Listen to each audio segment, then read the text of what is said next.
Hello दोस्तों, नमस्कार दोस्तों। आप सभी का स्वागत है आपके अपने YouTube channel target government post में बीएड प्रवेश परीक्षा 2023 की कंप्लीट तैयारी के लिए आप सभी लोग जुड़ सकते हैं।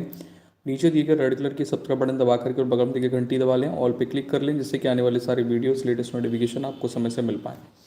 दोस्तों 2 बजे की स्पेशल लाइव क्लास है, आज लेट हो गई है थोड़ा। चलिए, क्वेश्चन नंबर पहला आपके ये रहा स्क्रीन पर। फिजिक्स के क्वेश्चन आज हम लोग करने वाले हैं, यानी भौतिक विज्ञान के क्वेश्चन करने वाले हैं। तो भौतिक राशियां हैं निम्न में से यंत्रों द्वारा मापी जा सकती हैं, केवल सरल लोलक द्वारा मापी जा सकती हैं, केवल निर्वात में मापी जा सकती हैं, या यंत्रों द्वारा नहीं मापी जा सकती हैं। तो राइट आंसर आपका यहाँ पर हो जाएगा यंत्रों द्वारा मापी जा सकती हैं। ऑप्शन नंबर आपका ए राइट होगा। अगला क्वेश्चन ये रहा, दूसरा नंबर आपकी स्क्रीन पर है। निम्नलिखित में से कौन सी अदिश राशि है? निम्नलिखित में से कौन सी अदिश राशियाँ हैं? सेकंड नंबर पर राइट आंसर आपका क्या होगा? सेकंड पे राइट आंसर कर लेंगे दाब। निम्नलिखित में से कौन सी अदिश राशियां हैं? तो निम्न में से बल, वेग, त्वरण ये सदिश राशियां हैं, दाब अदिश राशि है। ऑप्शन नंबर आपका बी राइट होगा। नेक्स्ट क्वेश्चन पे आ जाइए। तीसरा नंबर क्वेश्चन आपके स्क्रीन पर है। निम्नलिखित में से कौन एक सदिश राशि नहीं है?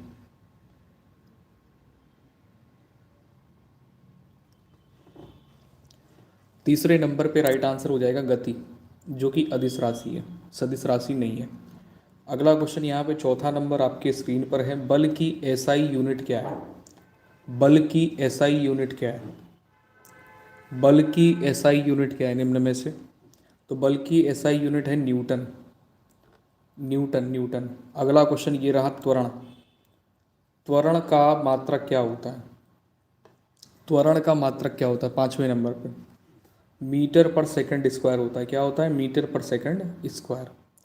अगला क्वेश्चन ये रहा आपके स्क्रीन पर है। विद्युत शक्ति की इकाई क्या है? विद्युत शक्ति की इकाई क्या है? विद्युत शक्ति की इकाई क्या है? वाट। पावर की इकाई क्या होती है? वाट। अगला क्वेश्चन ये रहा आपके स्क्रीन पे, सातवां नंबर है।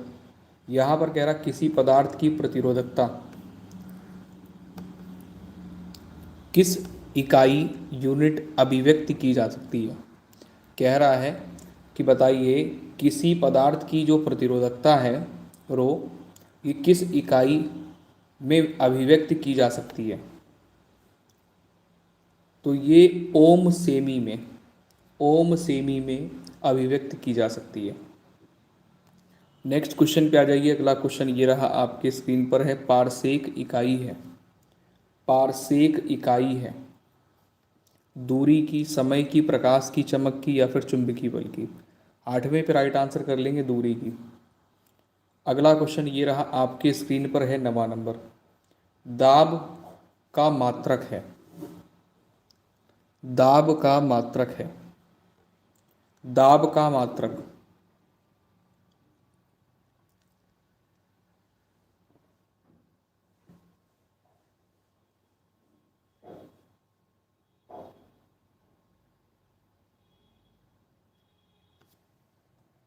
सभी लोग कमेंट करिएगा। दाब का मात्रक है। तो ना तो ये, ना ही ये, ना ये, इनमें से कोई नहीं कर लेंगे, क्योंकि दाब का मात्रक होता है पास्कल, या कह सकते हैं न्यूटन पर मीटर स्क्वायर। दिया है यहाँ पे? कहीं नहीं दिया। चलो अगले क्वेश्चन पे आ जाओ। पास्कल होता है। 10 नंबर पे आपका सही आंसर क्या होगा? निम्नलिखित में से कौन सा एक ऊर्जा का मात्रक नहीं है?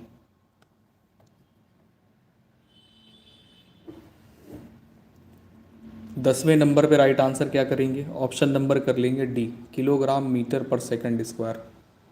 ये ऊर्जा का मात्रक नहीं है। जूल होता है, वाट घंटा होता है, न्यूटन मीटर होता है। अगला क्वेश्चन यहाँ पर है। आवृत्ति को मापा जाता है, आवृत्ति को मापा जाता है। 11वें नंबर पर राइट आंसर कर लेंगे हर्ट्स में। आवृत्ति को मापा जाता है हर्ट्स में।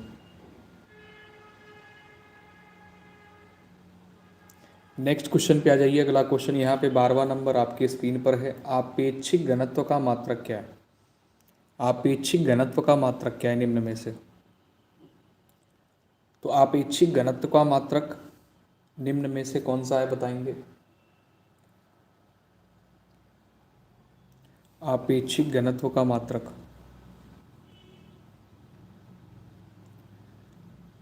तो आपेक्षिक घनत्व का मात्रक क्या होता है? किलोग्राम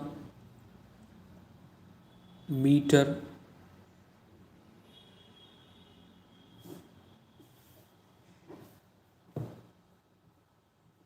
क्या होता है? किलोग्राम मीटर होता है कि किलोग्राम मीटर क्यूब होता है? क्या करोगे? तो किलोग्राम मीटर क्यूब होता है। नेक्स्ट क्वेश्चन पे आ जाइए। अगला क्वेश्चन ये रहा, आपके स्क्रीन पर है। एंगस्ट्राम इकाई है किसकी? एंगस्ट्राम इकाई है किसकी? तरंग दैर्ध्य की। नेक्स्ट क्वेश्चन पे आ जाएंगे। अगला क्वेश्चन ये रहा, प्रकाश वर्ष किसके मापन की इकाई है? प्रकाश वर्ष किसके मापन की इकाई है? तो अत्यधिक दीर्घ दूरी की। प्रकाश वर्ष दूरी, दूरी जैसे ही देखो तुरंत आंसर मारो। 15 नंबर पे आ जाइए। निम्नलिखित में से किस राशि का मात्रक नहीं है? देखिए, बल का मात्रक होता है, दाब का मात्रक होता है, ठीक है। बल का मात्रक होता है, दाब का मात्रक होता है और प्रतिबल का मात्रक होता है, लेकिन विकृति का मात्रक नहीं होता है। किसका? विकृति का मात्रक नहीं होता है। क्या करोगे यहाँ पे? विकृति का मात्रक नहीं होता है। तो ऑप्शन नंबर आपका सी यहाँ पे राइट हो जाएगा। अगला क्वेश्चन ये रहा, आपके स्क्रीन पर है। एक डाइन बराबर होता है सीजीएस पद्धति में बल का मात्रक। एक डाइन बराबर सीजीएस पद्धति में मात्रक क्या होता है? 16 पे ऑप्शन नंबर डी कर देंगे। 10⁻⁻5 किलोग्राम मीटर पर सेकंड स्क्वायर। अब यहाँ पे मिलान करिए, मिलान करके अपना सही आंसर बताइए। 17 नंबर क्वेश्चन है, मिलान करना। देखिए, सामर्थ्य का मात्रक होता है वाट, ठीक है। सामर्थ्य का मात्रक होता है वाट, और टेस्ला का मात्रक होता है चुंबकीय क्षेत्र, सॉरी, टेस्ला चुंबकीय क्षेत्र का मात्रक होता है। कूलाम विद्युत आवेश का मात्रक होता है। ज्योति तीव्रता का मात्रक होता है कैंडला। तो यहाँ पे क्या मिलान किया? 2 4 1 3, 2 4 1 3 आपका सही आंसर हो जाएगा। नेक्स्ट क्वेश्चन पे आ जाइए। 2 4 1 3 ऑप्शन नंबर ए राइट है। अगला क्वेश्चन ये रहा, आपके स्क्रीन पर 18 नंबर है कि 1 नैनोमीटर का मान निम्नलिखित में से कौन सा है? 1 नैनोमीटर का मान निम्नलिखित में से कौन सा है? 18 नंबर पे। तो 1 नैनोमीटर का मान मीटर दिया है और सेंटीमीटर में यहाँ पर वैल्यू दी है, तो ये हो जाएगी, ठीक है।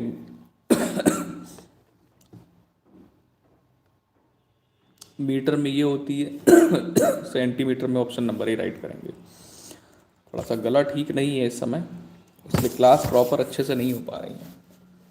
चलिए ध्यान दीजिएगा। यहाँ पे 19 नंबर क्वेश्चन में एंगस्ट्राम तथा नैनोमीटर के बीच निम्नलिखित में से कौन सा संबंध सही है?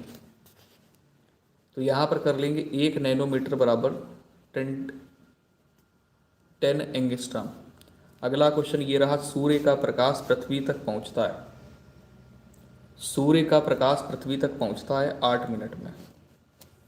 नेक्स्ट क्वेश्चन पे आ जाइए। अगला क्वेश्चन यहाँ पर 21 नंबर ये रहा, आपके स्क्रीन पर। विमीय सूत्र ml की पावर इनवर्स t की पावर -2 किसके तदनुरूप है? यानी किसका ये विमीय सूत्र है? प्रत्यास्था गुणांक का है, श्यानता गुणांक का है, या बल का आघूर्ण है, प्रणोद है? तो 21 नंबर पे आपका राइट आंसर यहाँ पर क्या हो जाएगा? ए करेक्ट हो जाएगा, प्रत्यास्था गुणांक। अगला क्वेश्चन ये रहा, कार्य की विमा बराबर है। कार्य की विमा बराबर है, तो ऊर्जा की विमा के बराबर है। अगला क्वेश्चन यहाँ पर ये रहा, आपके स्क्रीन पर 23 नंबर है।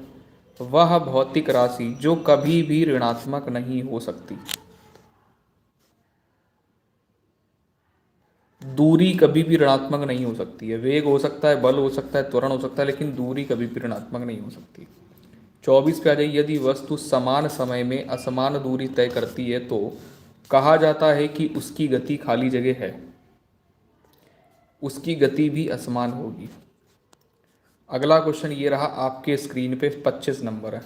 यदि किसी सरल रेखा के अनुदिश गति के करने वाली, मतलब किसी सरल रेखा के अनुदिश गति करने वाली वस्तु की चाल परिवर्तित होती रहती है तो उस वस्तु की चाल को खाली जगह कहा जाता है। उसे कहा जाता है असमान। ऑप्शन नंबर डी राइट होगा।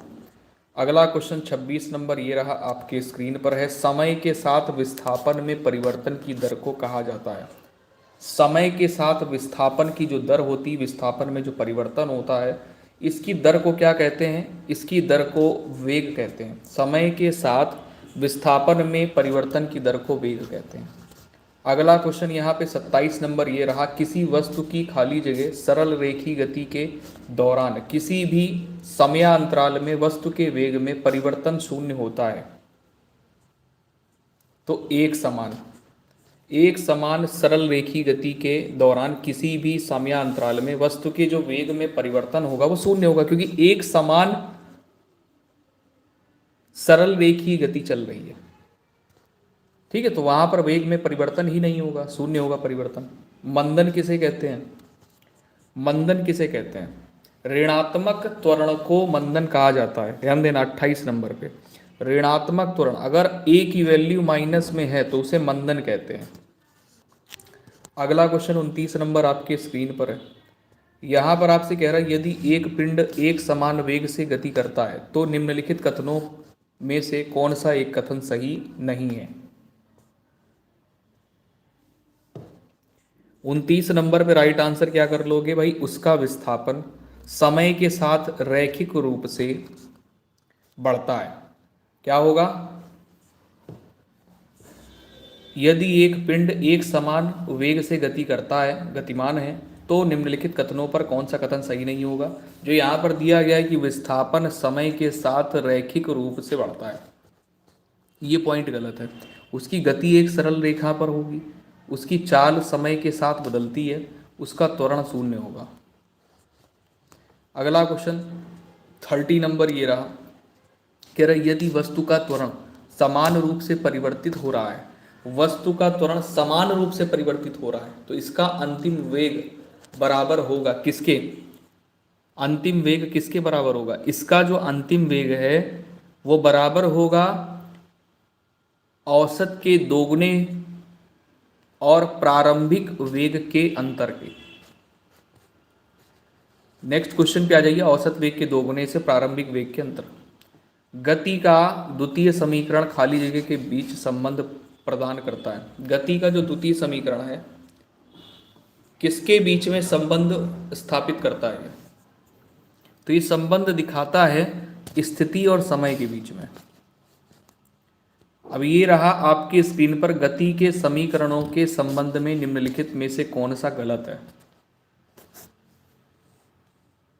न्यूमेरिकल आज मैंने नहीं लिए हैं, ठीक है, क्योंकि गला मेरा ठीक नहीं है, तो प्रॉपर काफ़ी टाइम से क्लास हो भी रही है आपकी, उसको भी ठीक रखना जरूरी है। वो ठीक हो जाएगा तो फिर आगे और अच्छे से एक्सप्लेन कर पाएंगे, इसलिए न्यूमेरिकल नहीं लिए। केवल और केवल आज आपके MCQ लिए हैं, जो कि वेरी वेरी इंपॉर्टेंट हैं, वो अदर कॉम्पिटिटिव एग्जाम के लिए भी और आपके बीएड एग्जाम के लिए भी। तो 32 पे राइट आंसर आपका हो जाता है ऑप्शन नंबर ए, जो कि गति का दूसरा समीकरण है। 2AS is equal to U square minus V square. ये गलत है।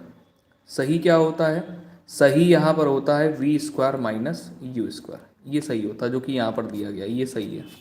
ये तीसरा समीकरण है, ये पहला समीकरण, ये पहला दूसरा तीसरा, ये 3 समीकरण यहाँ पर दिए गए हैं। जो गलत है उसको मैंने बता दिया है, ऑप्शन नंबर ए गलत है। ठीक है, चलो जय हिंद सभी को। क्लास जो लोग लेट ज्वाइन करें इसको समय से ज्वाइन कर लेना, कंप्लीट कर लेना, बहुत बड़ी क्लास नहीं करवाई है, यहीं पर फिनिश करते हैं। जय हिंद सभी को।